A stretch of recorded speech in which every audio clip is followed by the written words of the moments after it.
Hey, this is Malika of Evanston Live TV, and I'm here at Second Baptist Church of Evanston, sitting down with Reverend Dr. Nabors. I gave Pastor Nabors, he's my pastor here at Second Baptist, I gave him, I reached out to him today because I've been hearing a lot of conversation from the Black community in terms of the Trump administration, and though many of us, I'm one of them, are scared to death as to what is going on, what's to come. There is a large part of our community that doesn't want to deal with it. They don't want to think about it. They think that the mountain is just too big and we need to be concerned with, things, I guess closer to us. Yes, we need to deal with local government, but we also need to be concerned with what the Trump administration is doing. If he appoints Kavanaugh to the Supreme Court, I mean, that speaks volumes to what's going to happen to our young Black boys, men out there. I mean, the hunt has been on and is going to be taken to a whole nother level. That's how I see it if that man is appointed a seat. So I feel as though, the Trump administration, the decisions that are being made, they do affect us right now, and they're going to continue to affect us if we don't start really hearing and understanding what is actually taking place, how serious these moves are. And I don't need to go into the Putin situation because that scared the living daylights out of me. So what I'm going to do is I'm going to turn this camera around and we're going to speak to Pastor Nabors because he has been very passionate sharing information with our community about the Trump administration and really trying to make us see, the severity of what is actually taking place. And so I want those of you who don't attend Second Baptist to hear this out, to hear Reverend Dr. Nabors. Hi. Hi, Malika. Thank you. Thank you for your time today. Thank you so much. So, Sure. I was sharing with you that I've been having, many conversations, I would say mainly with Black men. Now, many of them are extremely angry with what's going on and very, very concerned. But I have run across some conversations that were disturbing, where they felt like, it's of no interest to them, what the Trump administration is doing.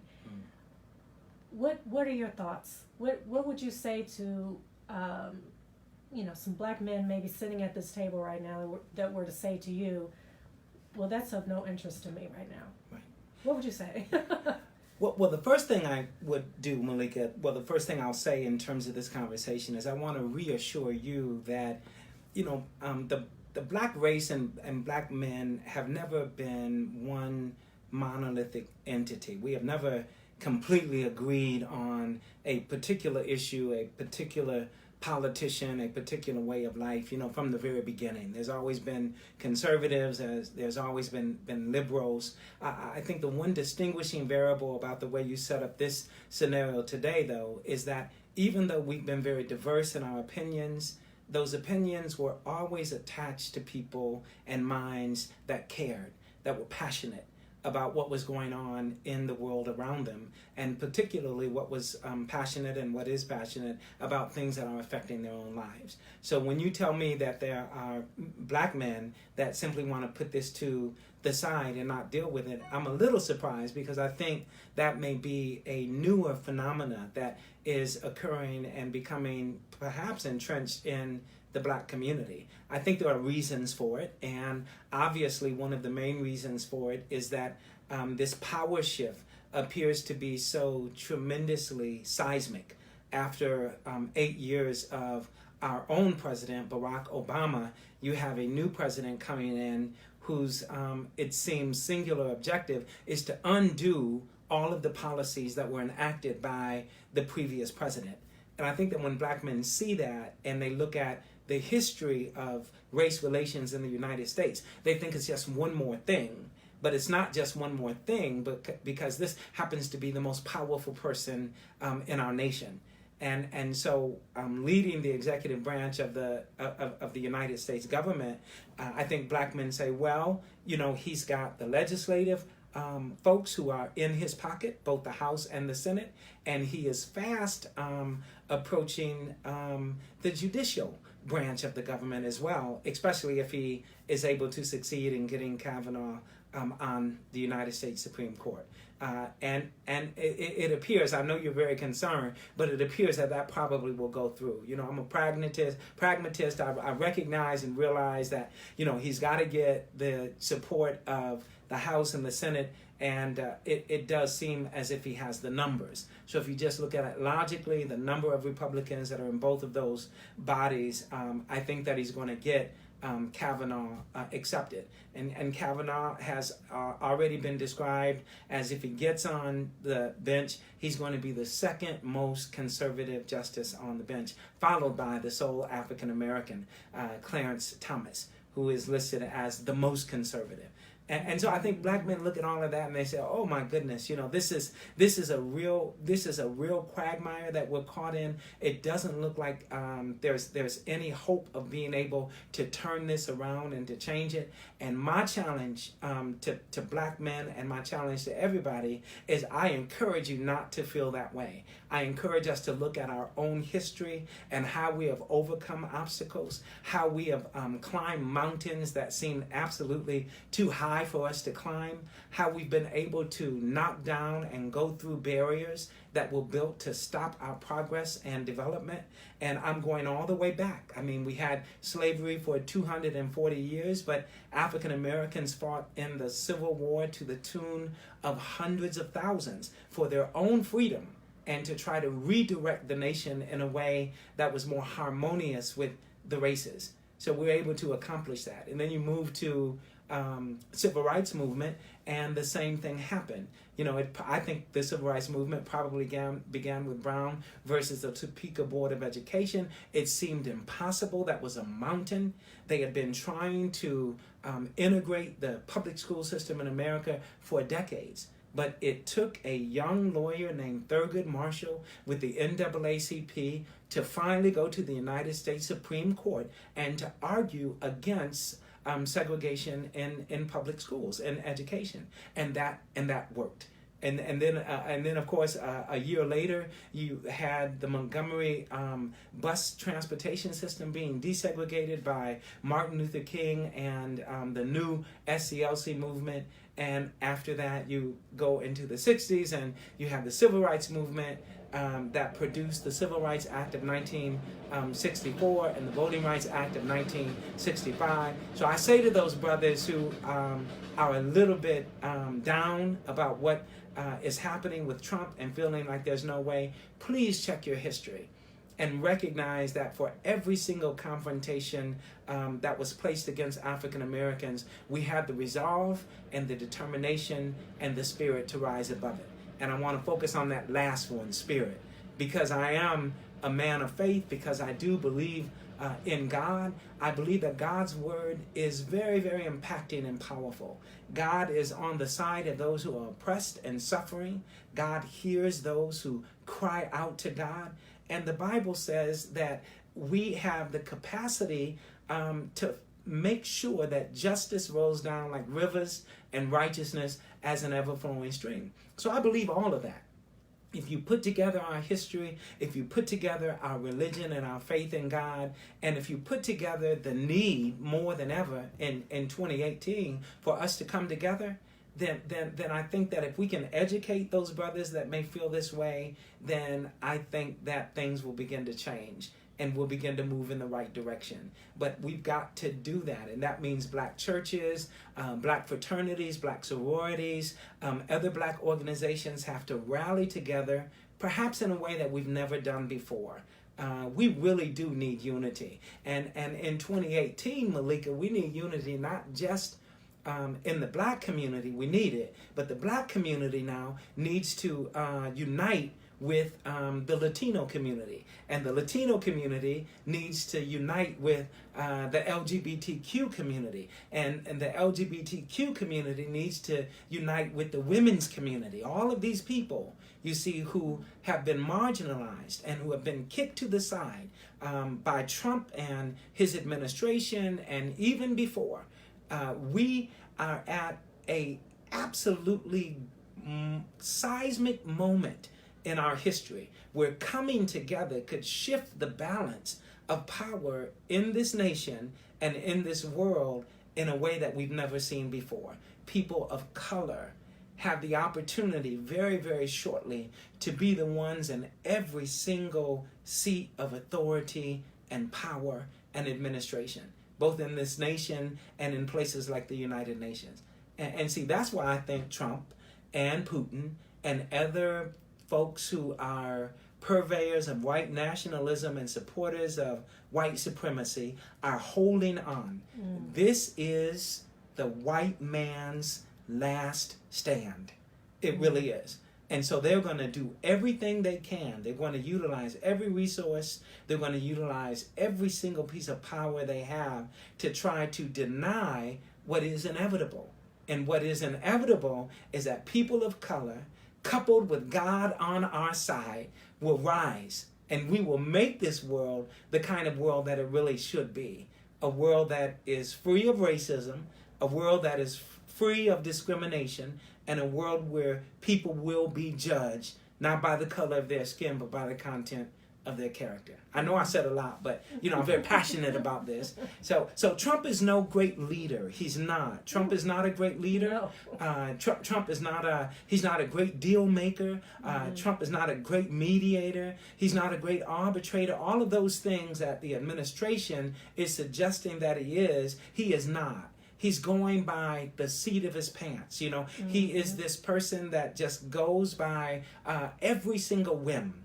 And he may change tomorrow exactly what he fought for so passionately on yesterday. And so that creates an imbalance. There's an imbalance there. And so not only is he imbalanced, but he has now surrounded himself with people who support his imbalance. So I say shame on the Republican Party that controls the Senate. Shame on the Republican Party that controls the House. Shame on all of those appointees, from Ben Carson to Jeff Sessions to his own spokesperson, Sarah Huckabee Sanders. They are an embarrassment, it seems to me, to all that is right and well with America. And what happened with Putin on yesterday is absolutely indescribable. He took 242 years of America fighting and struggling for independence and freedom, not just for itself, but for the world. And he threw it in the trash can. And he came out hugging and supporting one of the worst dictators on earth today. Putin is not just a dictator, he is a killer. All he's concerned about is Russia achieving some notoriety of world power as it once did before. He is taking over countries. He is responsible for nerve gas, killing spies and killing citizens. It is reprehensible what Trump did yesterday as a so-called leader of the free world. He sold out his nation. He sold out his own Justice Department. He sold out his own intelligence people. And he said that he is going to believe Putin and Russia. It is absolutely worthy of treason. That is my perspective. So, can you, I got in somewhat of a debate. If Kavanaugh actually gets into office, let's go back to Kavanaugh. Can you lay out, maybe they'll listen to you, what that will look like? This is the Trump administration wanting to put this man, give him a seat. Explain what that really means. What is that going to look like? Okay, well, Malika, I'm going to be a pragmatist again, and of course, Anthony Scalia has just announced his retirement, and so Brett Kavanaugh, who actually was one of the clerks for Scalia, is going to go into that position if he is approved, and he's going to continue with the same kind of judgments that his predecessor used. I don't think there's going to be a significant difference when you look at the liberals and the conservatives who are on the bench. Brett Kavanaugh is going to tip the balance once again 5 who are conservative and 4 who are liberal.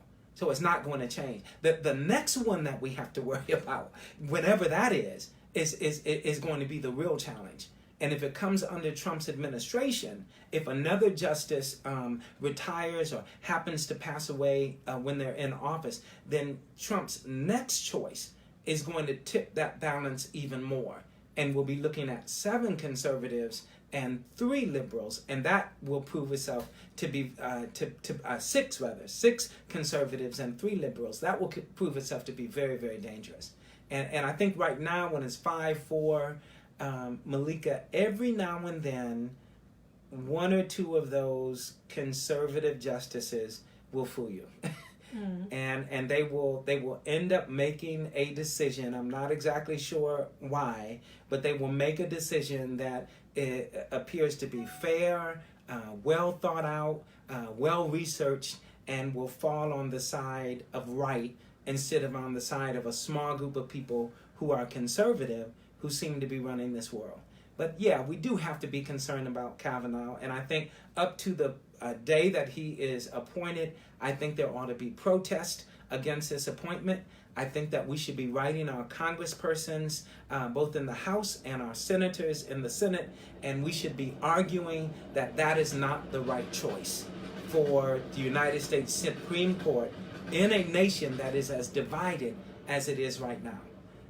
It is only going to support that division. It is only going to make that division stronger. He is a conservative when it comes to so many different issues. And one of the greatest concerns that I have is that as a lawyer, he actually wrote a brief where he justified a current sitting president not having to face a trial in a court of law because it interrupted with his presidency. And so I think it's absolutely heinous that somebody who is on record, who has already written and supported a brief for that, might end up being appointed by a president who is now under investigation and may face a trial. Yeah, that's a conflict of interest. Yeah, that is ethically and morally deficient.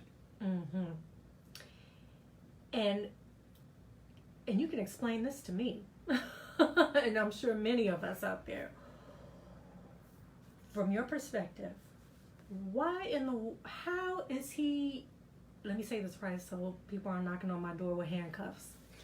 How is Trump still in his skin? How is he still here? How is he still in the position that he is in?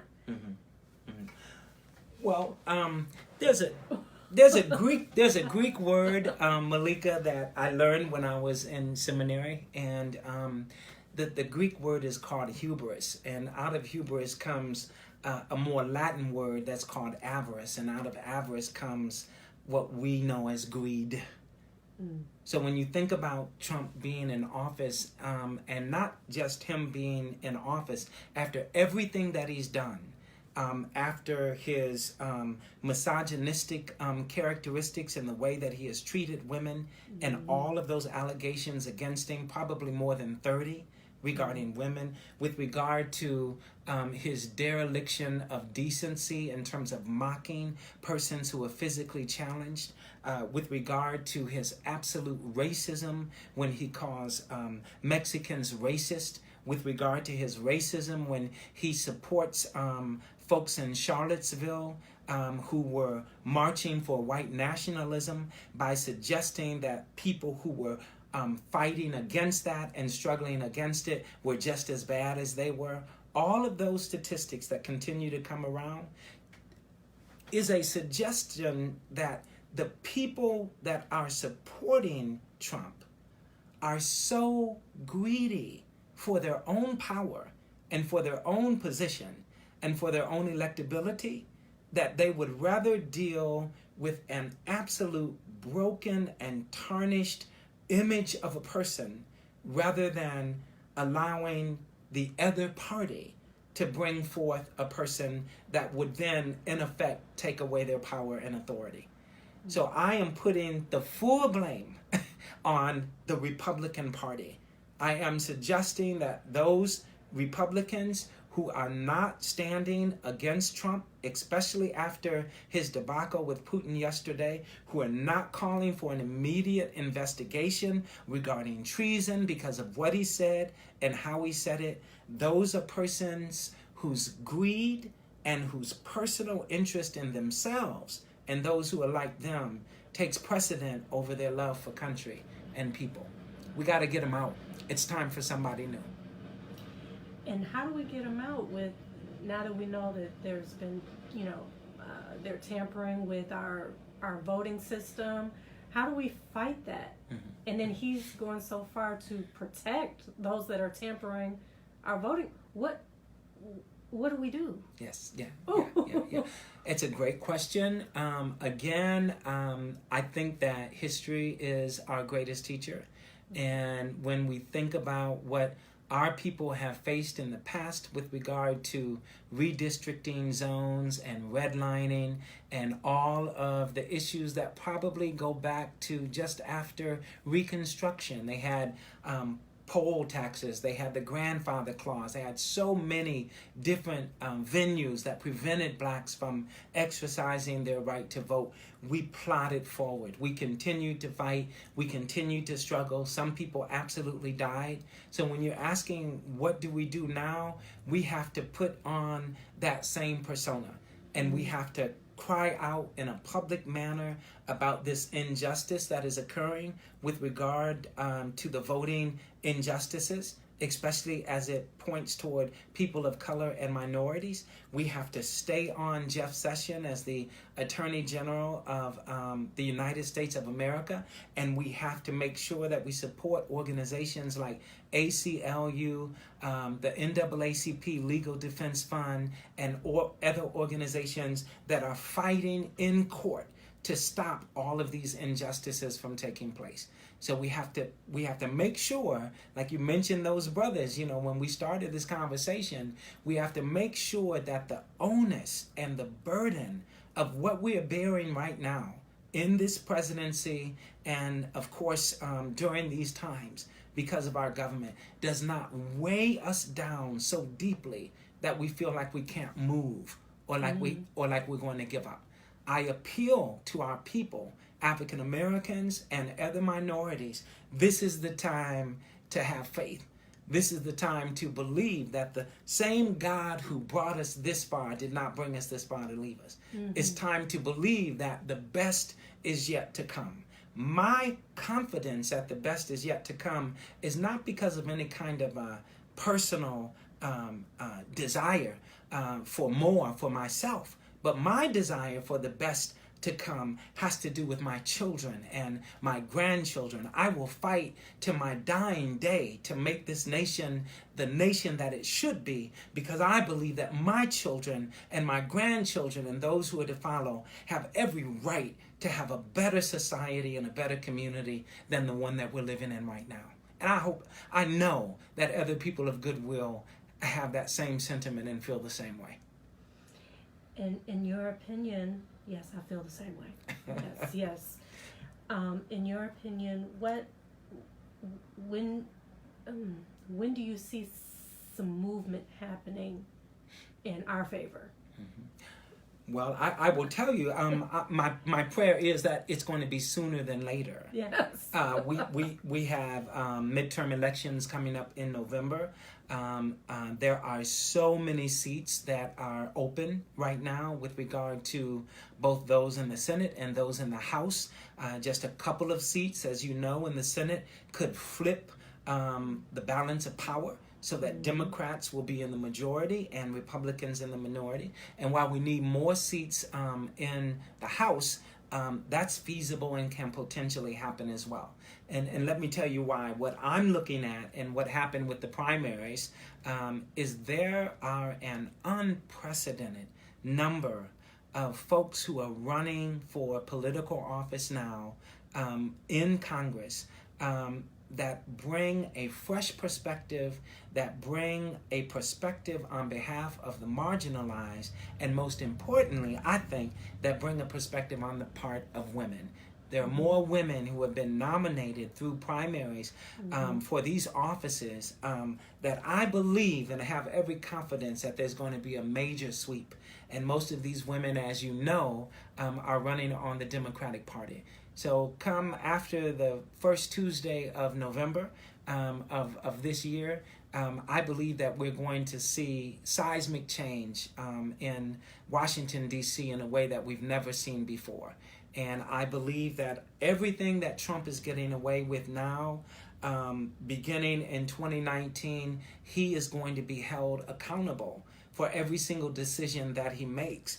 And if he continues to make wrong decisions, and if he continues to steer this nation in the wrong direction, I believe that a majority of Democrats in either the House or the Senate, or preferably both, will look at potentially bringing up charges of impeachment.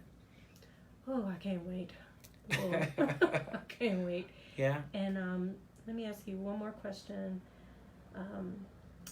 As far as our young adults, our teenagers, our kids, how do we keep them engaged? I'm loving that we're seeing kids out there now. I mean, they're leading protests out there. But you do have, many of them, a lot in the black community who are like those older black men that I was telling you about. They are not connected. It's as if Trump has no impact on their life. His decisions none. They're not connecting it anywhere. How do we talk to them? What do we say to them? Or if you could talk to them right now. If I could talk to teenagers right now who were disengaged from the political process, one of the things that I would suggest is, again, I've said this 3 or 4 times, is for us to take a moment and look at history. And in looking at history, I would suggest that we go back to Hitler and Nazism, that we go back to Mussolini and fascism, and we go back to the subtle way that people were elected into office with very borderline and stringent and conservative views that wound up creating havoc for their nations and for the world. And I believe that Trump is no different, and that history has already shown us in the days that he's been in office that he is attempting to move us in a direction of separatism, where only white Anglo-Saxons like him will be beneficiaries of the resources in this nation, and where people of color will suffer. So I would say to young people, if you look at that, you must become engaged. You must, first of all, when you're 18 years old, you must register to vote. And then when the opportunity comes for you to vote, you've got to go out and vote. But you've got to be educated.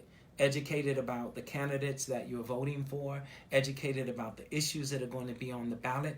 And Malika, then that becomes the responsibility of those who are in our community. For black young people, that responsibility falls on the local NAACP.